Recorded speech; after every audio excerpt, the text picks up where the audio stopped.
Dear student, आप सभी का हमारे YouTube चैनल मां सरस्वती ऑनलाइन क्लासेज चैनल पर हार्दिक स्वागत है।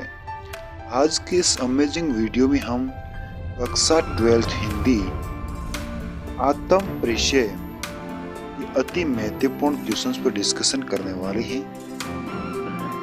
इन इम्पोर्टेंट क्वेश्चन को अगर आप अच्छे तरीके से याद कर लेते हो तो आपका बोर्ड एग्जाम में इस जो अध्याय का क्वेश्चन है वो बाहर से कहीं नहीं आने वाला है। इसमें फर्स्ट जो हमारा क्वेश्चन है वो है आत्म परिचय कविता में कवि हरिवंश राय बच्चन ने अपने व्यक्तित्व के किन पक्षों को उभारा है। तो इसका जो आंसर है वो इस प्रकार होगा कि आत्म परिचय कविता में कवि हरिवंश राय ने अपने व्यक्तित्व के निम्नलिखित पक्षों को उभारा है।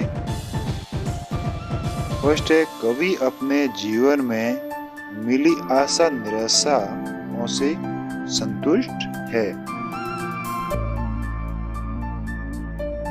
उसके बाद में दूसरा है कि वह अपनी धुन में मस्त रहने वाला व्यक्ति है। और कवि संसार को मिथ्या सुनना समझते हुए हानि लाभ यश अपयश सुख दुख को समान समझता है। उसके बाद में कवि संतोषी प्रवृत्ति का है। वो वाणी के माध्यम से अपना आक्रोश प्रकट करता है। उसके बाद में दूसरा क्वेश्चन है कि आत्म परिचय कविता का प्रतिपाद्य क्या है। वो इस प्रकार के आपको बोर्ड एग्जाम में क्वेश्चन मिलने वाले हैं। वो इसका जो उत्तर है वो इस प्रकार है कि आत्म परिचय कविता के रचयिता का मानना है कि स्वयं को जानना दुनिया को जानने से ज्यादा कठिन है।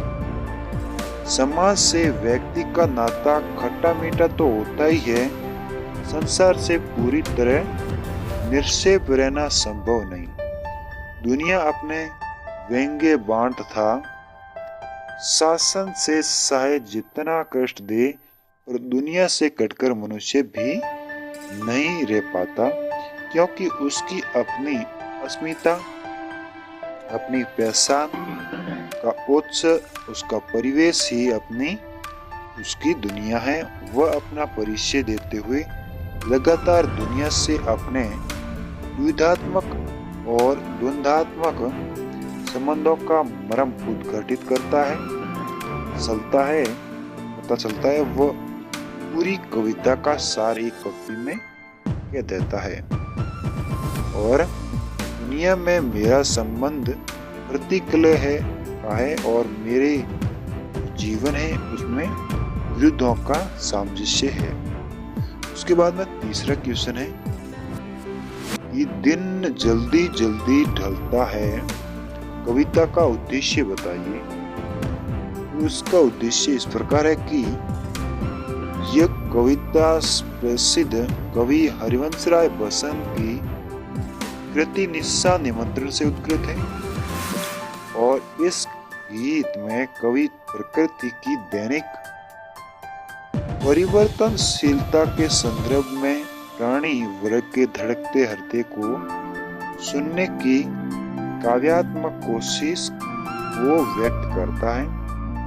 इसी प्रिय आलंबन या विषय से भावी साक्षात्कार का आश्वासन ही हमारे प्रयास के पंगों की गति के संचलता यानी तेजी भर सकता है।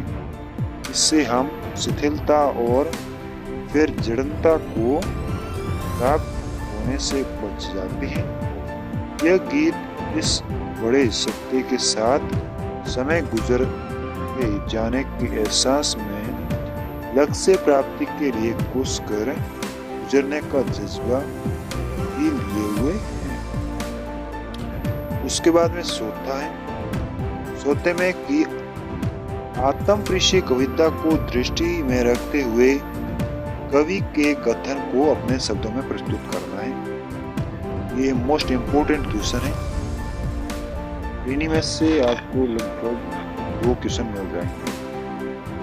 आत्म प्रीष्य कविता में कवि कहता है कि यद्यपि वह सांसारिक कठिनाइयों में जूझ रहा है, फिर भी वह इस जीवन से प्यार करता है। वह अपनी आशाओं और निराशाओं से संतुष्ट है।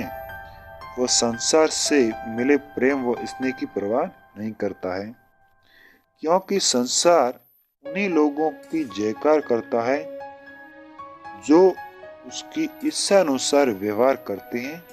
वह अपनी धुन में रहने वाला व्यक्ति है। कवि संतोषी प्रवृत्ति का है। वह अपनी वाणी के जरिए अपना आक्रोश व्यक्त करता है। उसकी व्यथा शब्दों के माध्यम से प्रकट होती है तो संसार उसे गाना मानता है। वह संसार को अपने गीतों द्वंद्वों के माध्यम से प्रसन्न करने का प्रयास करता है। कवि सभी को सामंजस्य बनाए रखने के लिए कहता है। उसके बाद में 5वें में आपसे पूछा गया है कि कौन सा विचार दिन ढलने के बाद लौट रहे पंथी के कदमों को धीमा कर देता है। दर्शन के गीत के आधार पर उत्तर दीजिए। इसमें है कि कवि एकांकी जीवन व्यतीत करता है।